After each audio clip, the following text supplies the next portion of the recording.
当内地歌坛一姐韩红遇上港乐天后徐小凤，一人一首代表作，音乐伴奏突然消失后，你觉得谁的唱功更胜一筹？第一首韩红《天路》。那是一条神奇的天路耶，把独特的温暖送到边疆。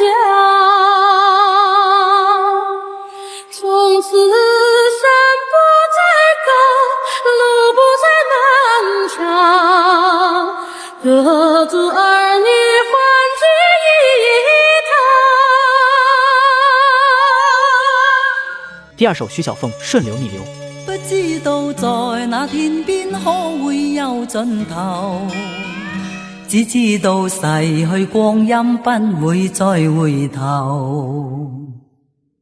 每一串淚水伴每一個夢想，不知不覺全流走，不經意在這圈中轉到這年頭，只感到在這圈中經過順逆流。